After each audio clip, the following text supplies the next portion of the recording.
सागर की मोहब्बत की कहानी भी कुछ यूं है कि इनके वालिद ने ये कहकर सागर की मोहब्बत को ठुकरा दिया कि हम खानदानी लोग हैं, किसी तंदूर वाले की बेटी को अपनी बहू नहीं बना सकते।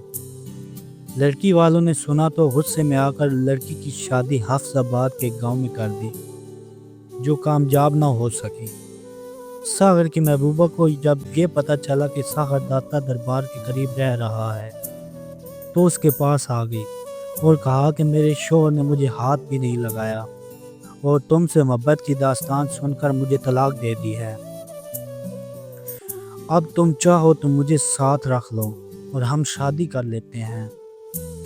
तो सागर सदीकी बोले, बंदाए परवर कोई खैरात नहीं, बंदाए परवर कोई खैरात नहीं, हम वफाओं का सिला मांगते हैं।